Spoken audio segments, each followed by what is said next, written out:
신용카드, 여권, 그리고 수천 달러의 현금을 두고 간 사람들. 그런데 아무도 손대지 않는다니. 아시아를 그저 시끄럽고 혼잡한 곳이라 단정했던 그녀가 한국에서 마주한 것은 단순한 서비스가 아니었습니다. 그녀의 SNS 고백은 유럽 전역에서 19만 좋아요를 받았고 외국인들은 하나같이 물었습니다. 왜 한국인들은 이렇게 다른가요? 무슨 사연일까요? 딱 1초만 구독과 좋아요로 사연 시작합니다. 바르샤바 국제공항의 혼잡한 출국장. 막 비행기에 오르려던 마르타 자볼스카는 소지품을 마지막으로 확인하며 깊은 숨을 내쉬었습니다. 9회 동안 대형 병원에서 쉼없이 일해온 간호사로서 이번 휴가는 그녀에게 꼭 필요한 휴식이었죠. 목적지는 일본. 그러나 바르샤바에서 일본으로 가는 직항편은 없었고 마르타는 한국 인천공항에서 잠시 환승하기로 했습니다.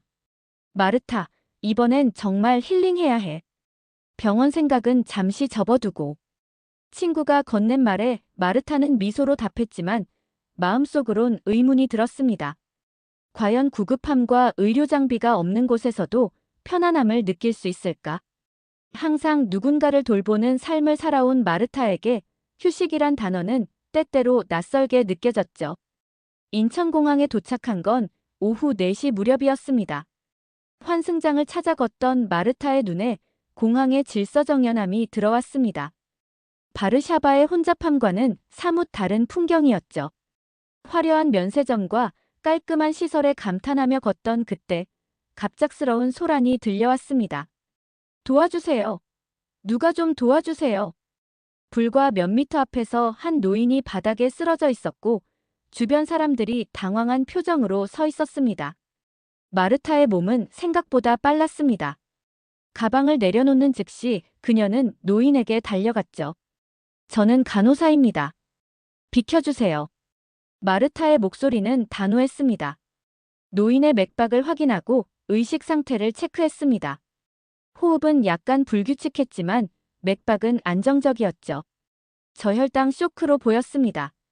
마르타가 노인의 상태를 살피는 동안 누군가 공항 의료진을 불렀고 곧 응급 구조팀이 도착했습니다. 혈당이 낮아 보입니다. 제가 확인해 보니 약 60 정도로 나왔습니다. 마르타가 영어로 설명했습니다. 한국인 구조대원이 고개를 끄덕였고 빠르게 포도당을 투여했습니다. 바로 그때 마르타와 눈이 마주친 구조대원, 그 사람이 바로 이정현이었죠. 노인이 의식을 되찾은 후 주변에 모였던 사람들은 마르타에게 감사의 박수를 보냈습니다. 폴란드에서라면 누군가를 도왔을 때 이런 반응을 기대하긴 어려웠을 텐데. 문화적 차이에 당황한 마르타는 어색하게 손을 흔들었죠. 당신이 없었다면 큰일 날 뻔했어요. 정말 고맙습니다. 이정현이 유창한 영어로 말했습니다. 마르타는 미소를 지으며 고개를 가볍게 끄덕였습니다. 그저 본능적으로 행동했을 뿐인데 이렇게 감사를 받으니 왠지 낯설었죠. 내가 떠나는 곳에선 이런 도움 줘도 무시당하곤 했는데 여기선 모두가 박수쳤어요. 마르타는 다시 환승 게이트로 향했습니다. 일본행 비행기까지는 아직 6시간이 남아 있었죠. 그녀는 작은 카페를 찾아 들어가 커피를 주문했습니다. 창밖으로 보이는 인천공항의 야경이 점점 더 선명해지고 있었습니다. 낯선 나라에서의 짧은 경험이 마르타의 마음에 묘한 파문을 일으켰습니다. 그녀는 아직 몰랐죠. 이 우연한 만남이 자신의 인생을 바꿔놓을 첫 번째 장이라는 것을. 호텔 침대에 누운 마르타는 어제의 일을 곱씹었습니다. 일본행 비행기가 기상 조건으로 하루 지연되면서 그녀는 공항 근처 호텔에서 하룻밤을 보내게 되었죠. 예상치 못한 한국에서의 첫날은 의외로 강렬했습니다. 창밖으로 보이는 인천의 아침 풍경이 낯설지만 어쩐지 편안하게 느껴졌습니다. 전화벨 소리가 침묵을 깼죠. 호텔 프런트에서 걸려온 전화였습니다. 자볼스카 씨, 로비에 손님이 찾아오셨네요. 마르타는 의아했습니다. 이 낯선 나라에서 자신을 찾는 사람이 누구겠습니까? 급히 옷을 갈아입고 로비로 내려간 마르타의 눈에 익숙한 얼굴이 들어왔습니다. 어제 공항에서 만났던 그 응급구조사, 이정현이었죠. 안녕하세요, 자볼스카 씨. 어제는 정말 감사했습니다. 이정현의 손에는 작은 선물 상자가 들려 있었습니다. 마르타는 당황함을 감추지 못했습니다. 저 사람은 어제 그 구조사, 날 기억하고 있었다고. 정현은 쑥스러운 표정으로 설명했습니다. 어제 도움받은 할아버지가 저희 외할아버지 친구분이셨어요. 할아버지께서 외국인 간호사분께 꼭 감사 인사를 전해달라고 하셔서. 마르타는 놀라움을 감추지 못했습니다. 공항에서 있었던 일이 이렇게 이어질 줄은 예상하지 못했죠. 더욱 놀라운 건 정연이 마르타의 숙소까지 알아낸 것이었습니다. 공항 의료팀에 물어봤어요. 일본행이 연기됐다는 이야기도 들었고요. 잠시 침묵이 흘렀습니다. 마르타는 생각했죠. 폴란드였다면 이런 일은 없었을 거라고. 누군가를 위해 이렇게 직접 찾아오는 문화가 낯설게 느껴졌습니다. 정연이 조심스럽게 말을 이었습니다. 혹시 시간이 괜찮으시다면 오늘 서울 구경을 시켜드리고 싶은데요. 항공편이 내일로 미뤄졌다고 들었습니다. 마르타는 망설였습니다. 낯선 이의 제안에 응하는 것이 얼마나 위험한지 그녀는 잘 알고 있었죠. 하지만 이정현의 진심 어린 눈빛에 마르타의 경계심이 조금씩 무너졌습니다. 제 어머니도 간호사셨어요. 정연이 갑자기 말했습니다. 이미 돌아가셨지만 어머니의 손길이 얼마나 소중했는지 저는 압니다. 그래서 더 감사드리고 싶었어요. 마르타의 눈이 커졌습니다. 간호사 어머니를 둔 아들이라. 왠지 모를 유대감이 느껴졌죠. 결국 마르타는 고개를 끄덕였습니다. 시간이 많진 않지만 간단히 구경하는 정도라면 괜찮겠네요. 호텔 로비를 나서는 순간 따스한 햇살이 마르타의 얼굴을 비췄습니다. 이정현은 친절하게 자신의 차로 안내했습니다. 폴란드와 한국의 문화 차이에 대한 이야기로 시작된 대화는 자연스럽게 의료 시스템으로 이어졌죠. 한국의 응급 의료 시스템은 어떤가요? 마르타가 물었습니다.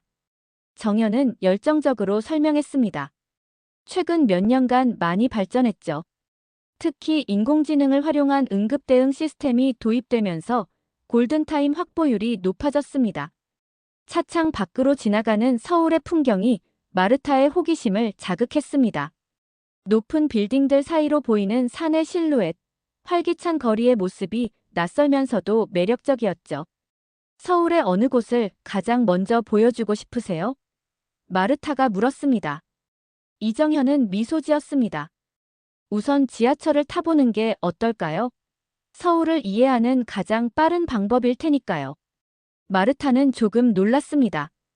그녀가 기대했던 것은 화려한 관광지였지만 이정현이 제안한 것은 일상적인 교통수단이었으니까요. 하지만 곧 그 제안이 얼마나 의미 있는지 깨닫게 될 줄은 몰랐죠.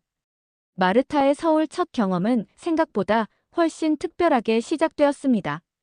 서울역 지하철 입구에 선 마르타는 잠시 주춤했습니다. 수많은 사람들이 질서정연하게 움직이는 모습이 신기했죠. 폴란드 바르샤바의 혼잡한 지하철과는 사뭇 달랐습니다. 이정현은 교통카드를 2장 구매하며 설명했습니다. 한국 지하철은 세계에서 가장 깨끗하고 정확한 시스템 중 하나입니다. 지금 탈 1호선은 서울의 중심을 관통하는 노선이죠. 에스컬레이터를 타고 내려가면서 마르타는 벽면의 안내 표지판들을 유심히 살폈습니다. 모든 정보가 한글과 영어, 중국어, 일본어로 표기되어 있었죠. 배려가 느껴지는 부분이었습니다. 외국인도 쉽게 이용할 수 있게 되어 있네요. 이정현은 고개를 끄덕였습니다. 서울은 국제도시니까요. 처음 오신 분들도 길 잃을 걱정이 없게 설계되어 있어요. 개찰구를 지나 플랫폼에 도착한 마르타는 또 한 번 놀랐습니다. 승강장 가장자리에 설치된 스크린도어, 정확하게 멈추는 열차, 질서 있게 줄을 서서 기다리는 승객들. 모든 것이 마치 정밀한 시계처럼 움직이고 있었죠. 지하철 안으로 들어서자 마르타의 시선을 사로잡은 것은 노약자석이었습니다. 그리고 그 자리에 젊은이들이 앉아있지 않다는 점도 인상적이었죠. 오히려 자연스럽게 비워두고 있었습니다. 저기 노약자석은? 마르타가 물었습니다. 필요한 분들을 위해 비워두는 문화가 있어요. 강제가 아닌데도 대부분 지키죠. 이정현의 설명에 마르타는 감탄했습니다. 열차가 종로 3가역에 도착했을 때 갑자기 나이 지긋한 할머니 한 분이 타셨습니다. 순간적으로 마르타 앞에 앉아있던 중학생으로 보이는 학생들이 자리에서 일어나 할머니께 자리를 양보했죠. 그 자연스러운 행동에 마르타의 눈시울이 뜨거워졌습니다. 지하철에서 마주친 학생들이 자리 양보해준 걸 보고 눈물이 났어요. 이정현은 마르타의 감정에 공감하듯 말했습니다. 작은 존중이 모여 사회를 만드는 거죠. 완벽하진 않지만 서로를 배려하려는 마음이 있습니다. 종로 거리로 나온 마르타와 이정현은 인사동 방향으로 걸었습니다.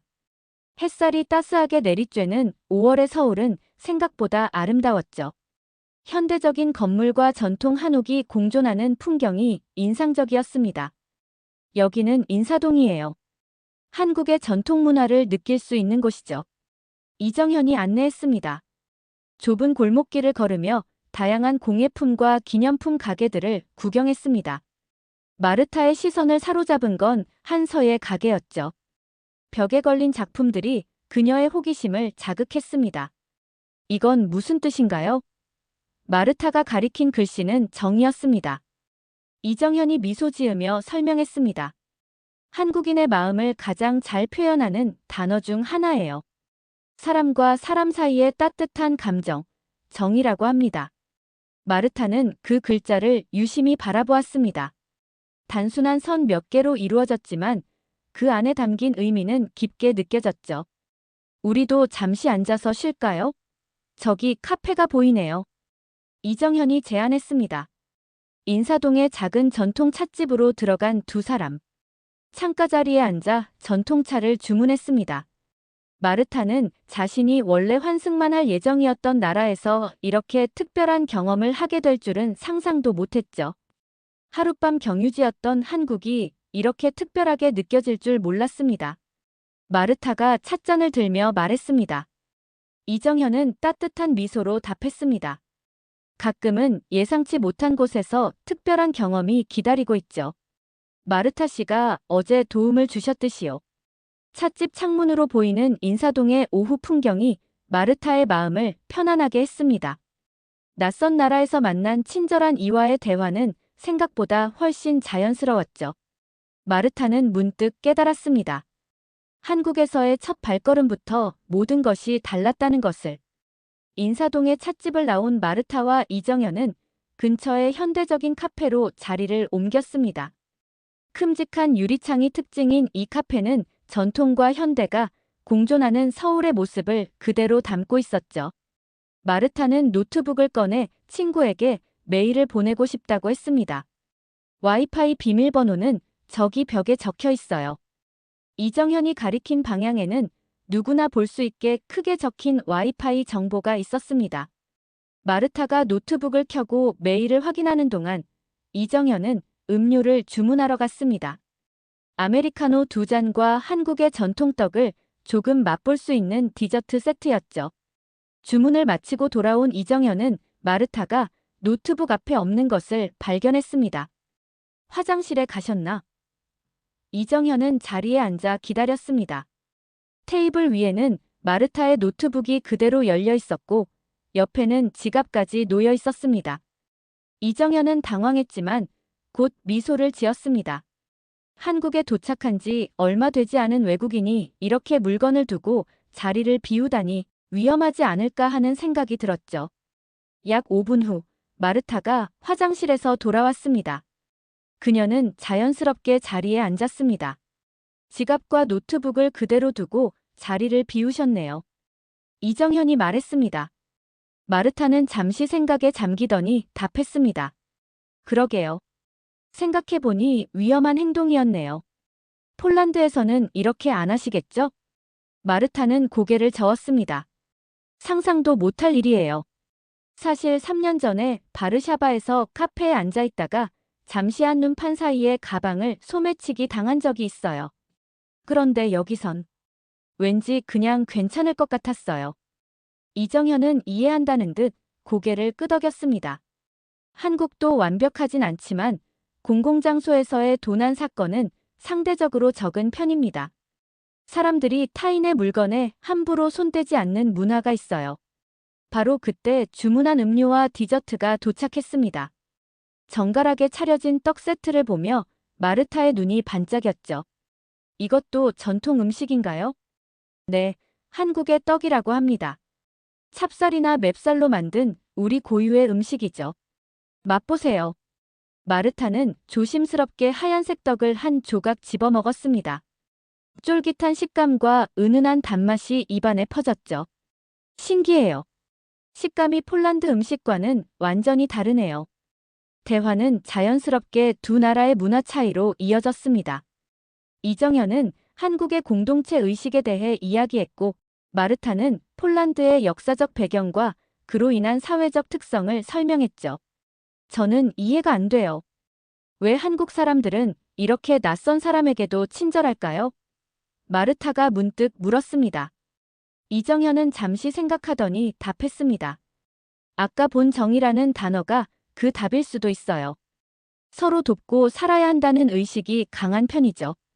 우리는 오랜 시간 외부의 침략을 받으며 단결해야 살아남을 수 있었으니까요. 마르타는 고개를 끄덕였습니다. 이 나라엔 감시 없이도 서로를 지켜주는 시스템이 있네요. 이정현이 미소 지으며 덧붙였습니다. 그게 바로 한국의 정의예요. 법이나 규칙보다 더 강한 힘을 가진 정서적 유대감이죠. 창밖으로 서울의 오후 풍경이 보였습니다. 바쁘게 오가는 사람들, 질서 있게 움직이는 차량들. 이곳은 분명 마르타에게 낯선 곳이었지만 어쩐지 따뜻하게 느껴졌죠. 다음은 어디로 가볼까요? 마르타가 물었습니다. 이정현은 시계를 확인했습니다. 슬슬 저녁 시간이 다가오는데 한국의 진짜 맛을 보여드리고 싶습니다. 포장마차에 가보는 건 어떨까요? 포장. 마차. 마르타는 생소한 단어를 따라 말했습니다. 길거리 음식을 파는 작은 가게예요. 한국 서민들의 소울푸드를 맛볼 수 있는 곳이죠. 마르타의 눈이 호기심으로 빛났습니다.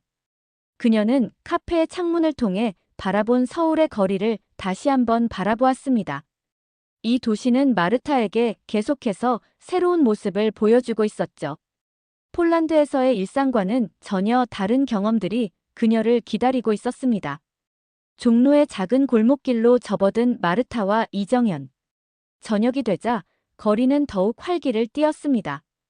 퇴근길 직장인들, 약속을 위해 서두르는 젊은이들로 가득했죠. 네온사인이 빛나기 시작하는 거리에서 마르타는 특별한 향기를 맡았습니다. 이 냄새는?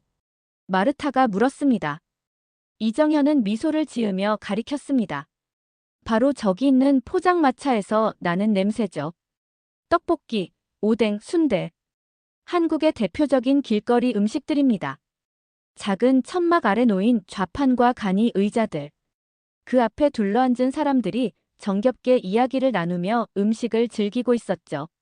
마르타는 조금 망설였습니다. 이런 형태의 음식점은 폴란드에서 보기 드물었기 때문입니다.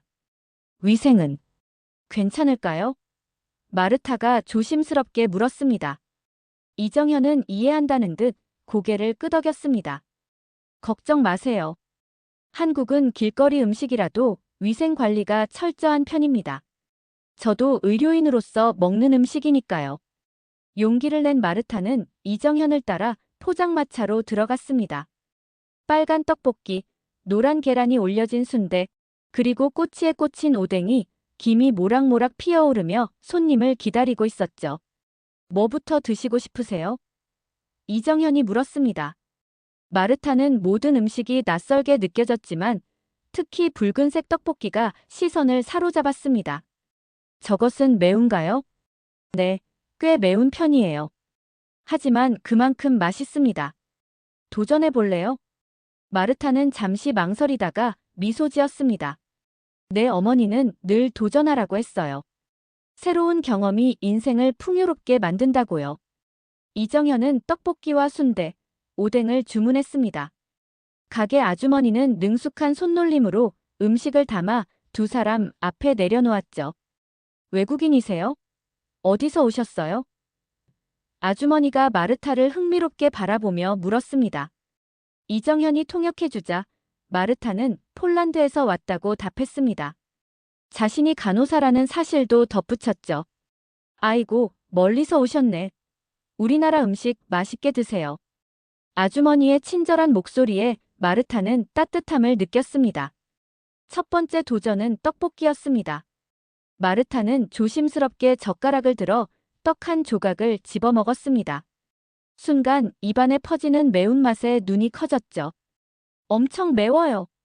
마르타가 말했지만 곧이어 미소를 지었습니다. 하지만 맛있네요. 이상하게 자꾸 먹게 되는 맛이에요. 이정현은 웃으며 물을 건넸습니다. 한국인들은 매운 음식을 통해 스트레스를 푼다는 말도 있어요. 매운 음식을 먹으면 엔도르핀이 분비된다고 하죠. 대화를 듣고 있던 포장마차 아주머니가 갑자기 소주 한 병과 작은 잔을 내려놓았습니다. 서비스예요.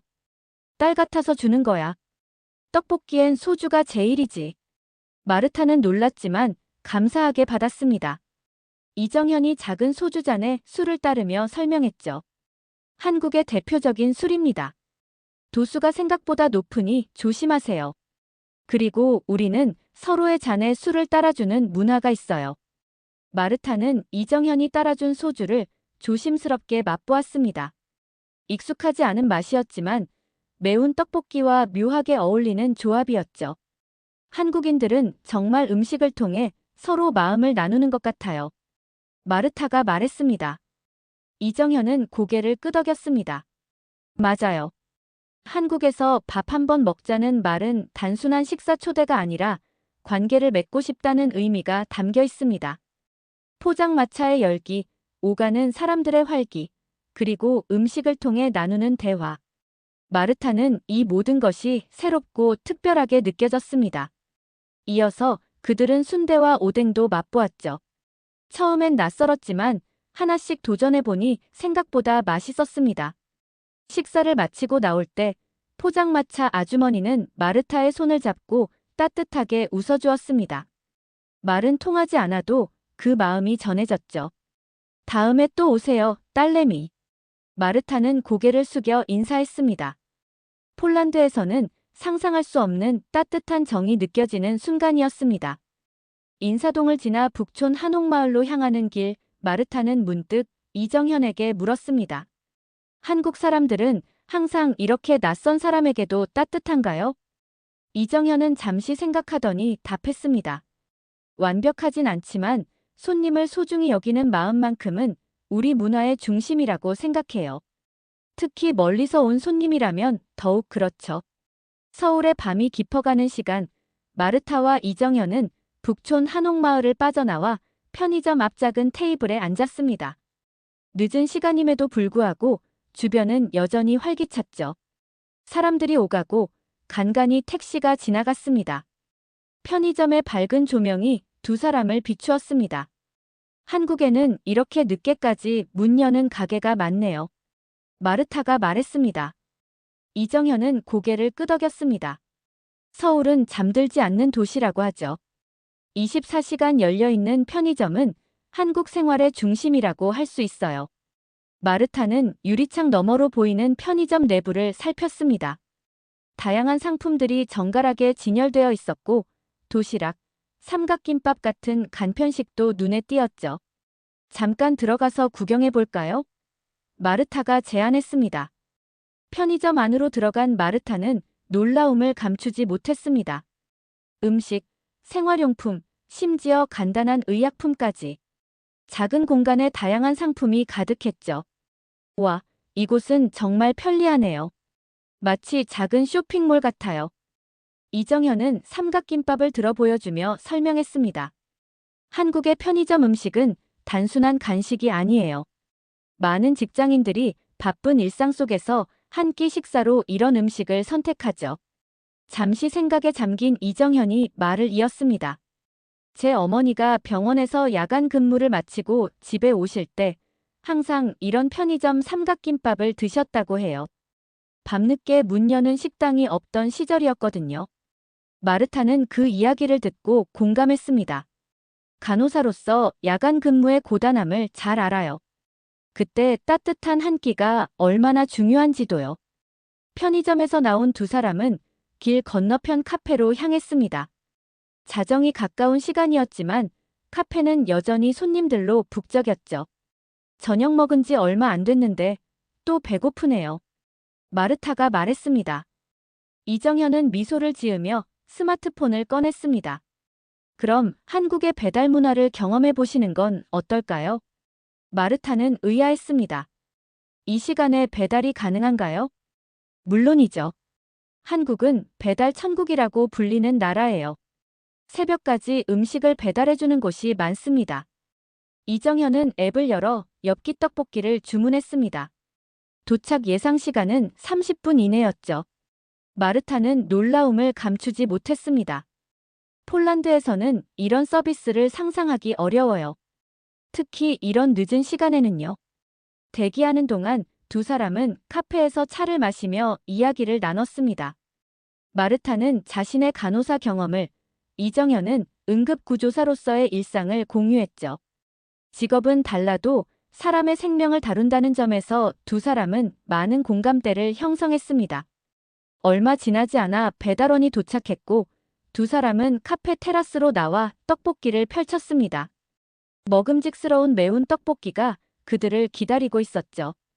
이런 편리함이 정말 대단해요. 마르타가 감탄했습니다. 이정현은 깊은 생각에 잠긴 듯 했습니다. 한국의 빠른 배달 시스템은 사실 우리 사회의 바쁜 삶의 방식을 반영하기도 해요. 모두가 시간에 쫓기며 살죠. 그래도 서로를 배려하는 마음은 잃지 않은 것 같아요. 마르타가 말했습니다. 이정현은 고개를 끄덕였습니다. 맞아요.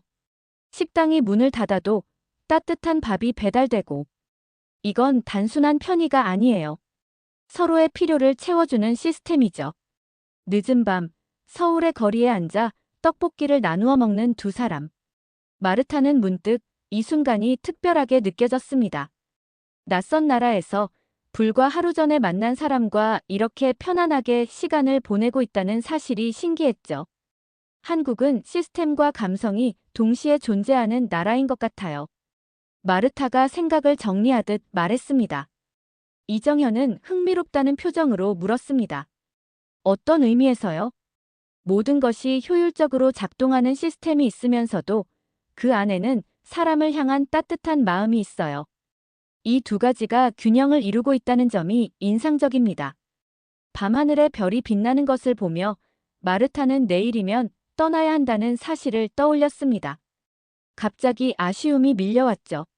내일 정말 가야 하나요? 마르타가 농담처럼 던졌지만 그 안에는 진심이 묻어 있었습니다. 이정현은 웃으며 답했습니다. 언제든 다시 한국을 방문하실 수 있잖아요. 그때는 더 많은 것을 보여드릴게요.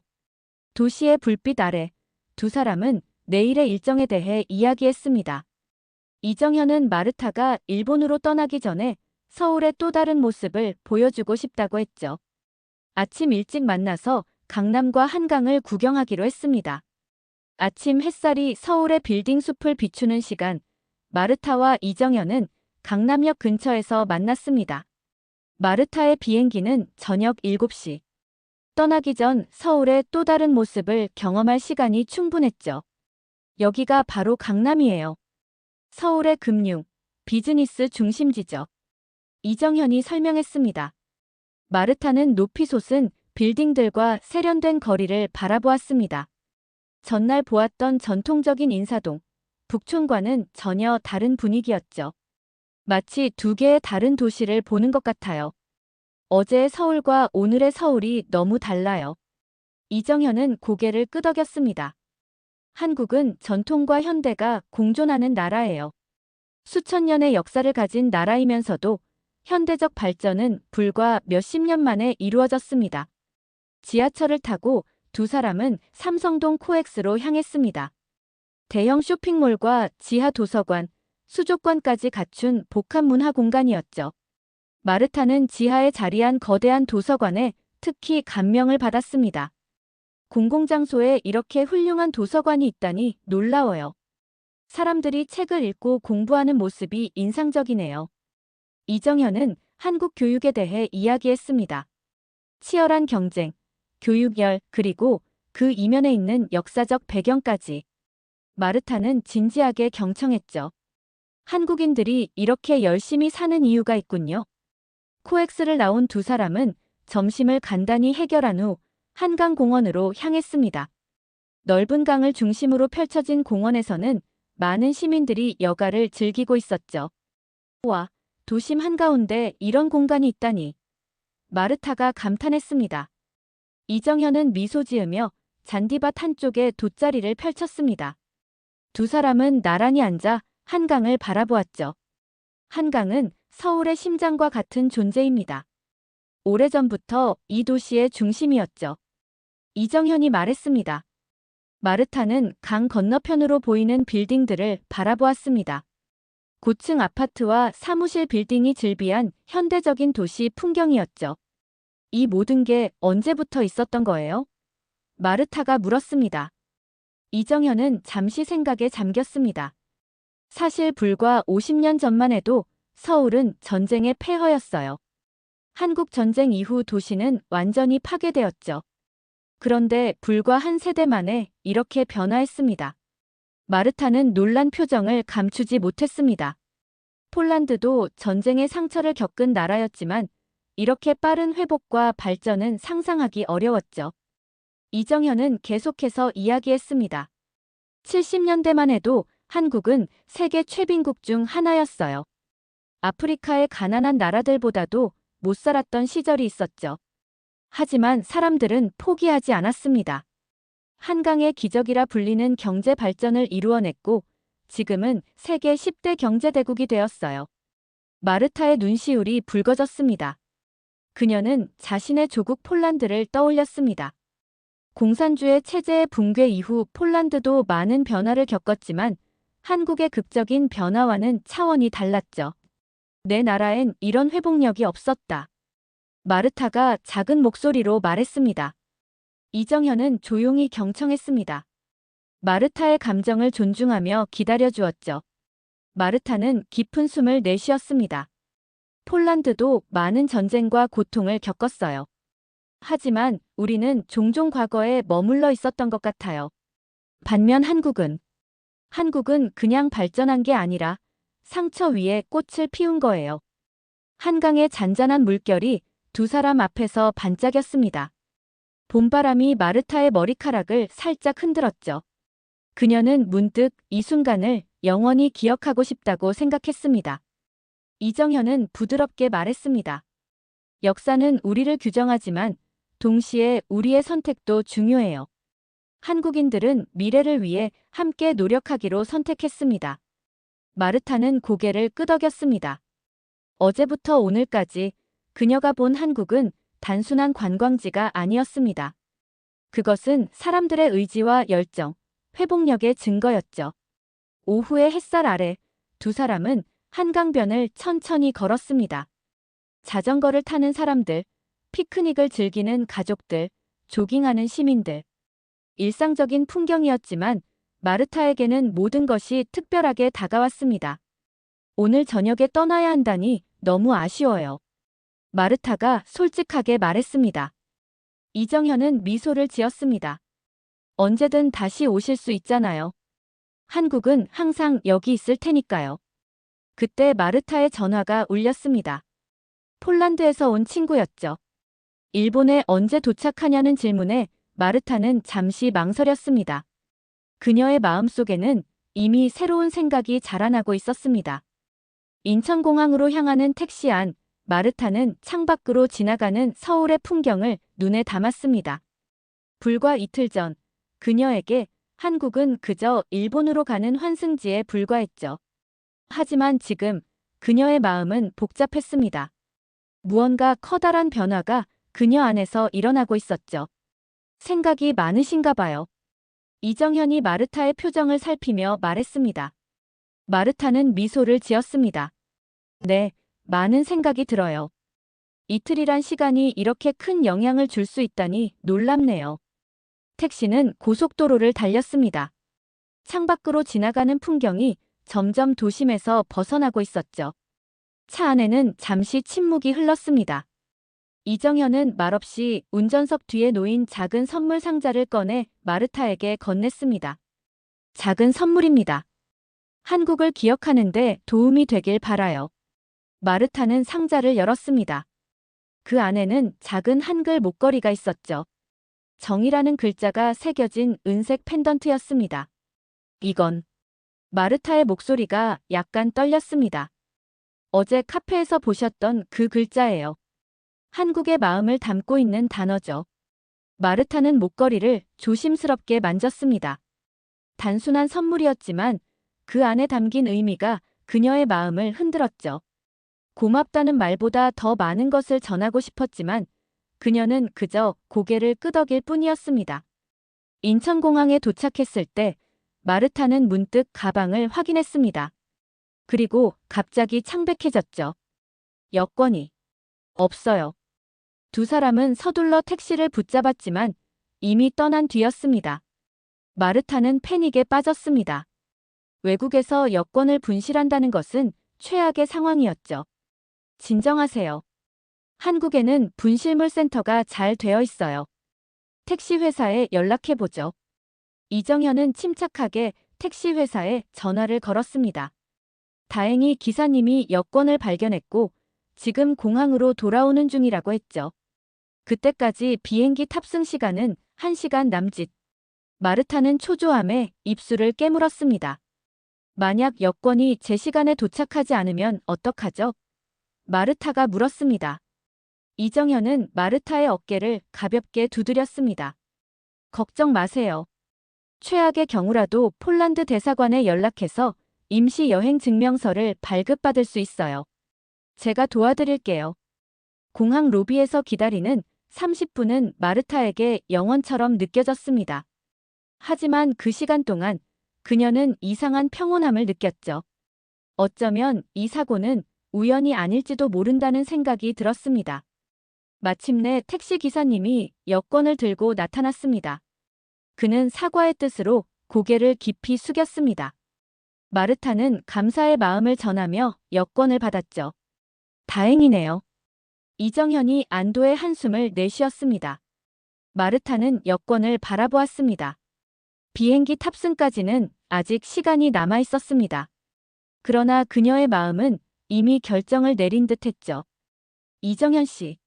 마르타가 천천히 입을 열었습니다. 저 생각했어요. 제가 정말 지금 일본에 가야 할까요? 이정현은 놀란 표정을 감추지 못했습니다. 무슨 뜻이세요? 마르타는 깊은 숨을 내쉬었습니다. 제 여권보다 더 중요한 걸 찾았어요. 제가 누구인지, 어떤 세상을 원했는지요. 그녀는 주머니에서 전화기를 꺼냈습니다. 일본에서 기다리고 있는 친구에게 미안하다는 메시지를 보냈죠. 결정은 내려졌습니다. 저는 조금 더 한국에 머물고 싶어요. 이곳에서 무언가를 더 배울 수 있을 것 같아요. 이정현의 얼굴에 미소가 번졌습니다. 그는 묻지 않았지만 마르타의 결정이 그를 기쁘게 했다는 것을 알 수 있었죠. 서울에는 아직 보여드릴 곳이 많이 남아 있어요. 마르타는 미소 지었습니다. 그녀는 다시 공항을 나서며 문득 깨달았습니다. 인생은 때로 예상치 못한 방향으로 흘러가지만 그것이 반드시 나쁜 것은 아니라는 사실을요. 일주일 후 마르타는 바르샤바 병원에 휴직 신청서를 냈습니다. 그리고 서울의 한 대학병원에서 외국인 의료진 교류 프로그램에 지원했죠. 그녀의 경험과 열정은 높은 평가를 받았고 곧 3개월간의 프로그램에 참여하게 되었습니다. 인천공항의 도착장, 마르타는 다시 한국 땅을 밟았습니다. 이번에는 환승객이 아닌 이곳에서 새로운 시작을 하는 사람으로요. 그녀를 맞이하는 이정현의 미소 속에서 마르타는 확신했습니다. 꼭 다시 올게요. 아니, 그땐 경유가 아니라 목적지로요. 폴란드 바르샤바에서 온 간호사 마르타 자볼스카의 이야기는 인천공항의 우연한 만남에서 시작되었습니다. 그리고 이제 그녀의 인생은 전혀 다른 방향으로 흘러가고 있었죠. 때로는 길을 잃는 것이 새로운 길을 발견하는 시작점이 되기도 합니다. 여러분도 한국에서 이렇게 예상치 못한 순간에 새로운 길을 발견한 적이 있으신가요? 어쩌면 그 순간이 여러분의 인생을 바꾸는 시작점이었을지도 모릅니다. 마르타의 이야기는 지금도 계속되고 있습니다. 낯선 나라에서의 도전과 성장, 그리고 정이라는 단어가 담긴 목걸이처럼 마음과 마음이 연결되는 순간들로 가득한 이야기로요. 어쩌면 다음 휴가 때는 더 긴 시간을 내서 한국을 다시 방문할 수도 있을 것 같습니다. 이번엔 서울뿐만 아니라 부산, 제주도도 가보고 싶어요. 비행기는 점점 더 높이, 더 멀리 날아갔습니다. 하지만 저는 알았어요. 한국은 더 이상 낯선 나라가 아니라는 것을, 이제 그곳은 제 마음속의 목적지가 되었다는 것을. 저 멀리 별처럼 빛나는 서울의 불빛을 마지막으로 바라보며 저는 조용히 다짐했습니다. 오늘 사연은 어떠셨나요? 구독과 좋아요로 응원 부탁드립니다. 더 따뜻한 사연으로 찾아뵙겠습니다. 감사합니다.